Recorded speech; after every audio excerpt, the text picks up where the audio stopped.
It's Tuesday, the 1st of December 2020. Welcome to the Fear and Greed Business Headlines, the business news you need in just 5 minutes. I'm Sean Aylmer. Today's headlines: a record month for equity markets and oil, the Aussie dollar pushes beyond 74 US cents, and gold prices fall. A new order for financial markets. That's our main story. Plus, Scott Morrison lashes out at China as the ban on local wine exports slashes the share price of Treasury wines. Company profits soar, especially among cafes and restaurants, and the word of the year is unveiled. It's been an incredible month on financial markets. For the month of November, the S&P 500 gained more than 10%. That's the best result since April. And the Euro Stoxx 50 is up more than 22% last month in US dollar terms. European markets have been the outperformers among global markets, while Wall Street has underperformed. Not that a 10% rise over the month should be considered an underperformance. And the MSCI World Index, which measures markets across the globe, jumped 13% in November, the best on record. The Australian share market has produced the best monthly return in more than 30 years, indeed the best since the current benchmark was introduced, as investors reconsidered the economic outlook in light of potential COVID-19 vaccines, a stable government in the United States, plenty of government spending, and easy monetary policy. The local market outdid Wall Street in US dollar terms. Oil prices also surged during November.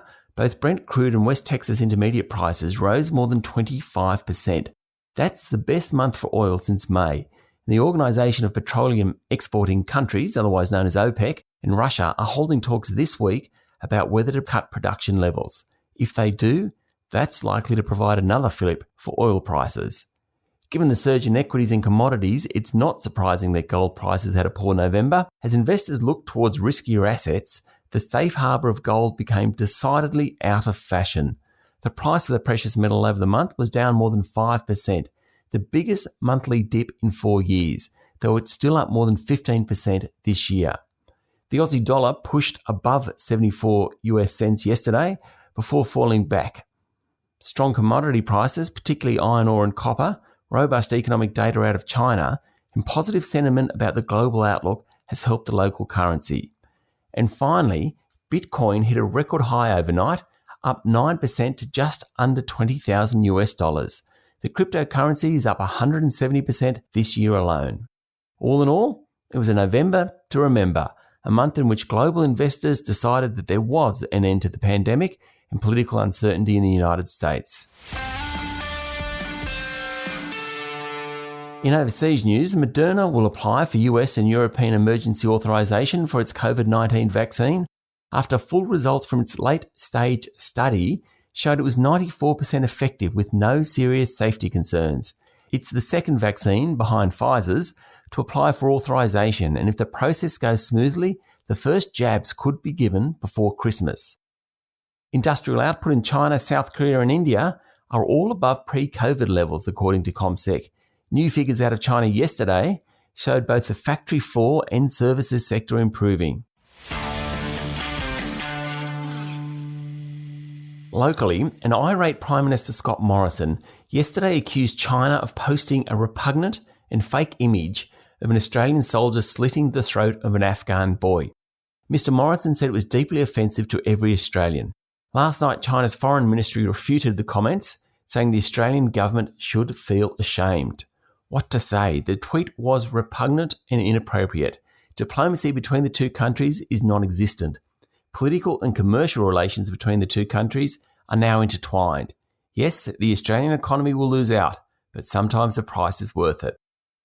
Business credit contracted 0.3% last month, not good, but much better than previous months. It was the sixth consecutive drop in investment, but at least the pace of decline has slowed. The federal government and Reserve Bank are doing all they can to boost business investment, a key ingredient in job creation. Meanwhile, company profits rose 10% during the September quarter as restrictions were eased across the economy, and economists are waiting to see what the Reserve Bank says today after its monthly board meeting. Treasury Wine Estates, the company hit hardest by China's decision to slap temporary tariffs on wine exports, started trading again yesterday, and its share price tumbled 7%. Qantas will outsource 2,000 ground handling jobs, blaming the financial stress of the coronavirus pandemic. The airline said it was carrying $1.5 billion worth of debt, which it needs to pay off. And the Merriam-Webster word of the year is pandemic. The dictionary and reference group said the word has gone from a technical meaning to general use and will, in all likelihood, be used as the descriptor of 2020. That's the Fear and Greed business headlines for today. There's more on all of these stories in today's full Fear and Greed podcast, as well as an interview with carsales.com CEO Cameron McIntyre. I'm Sean Aylmer. Enjoy your day.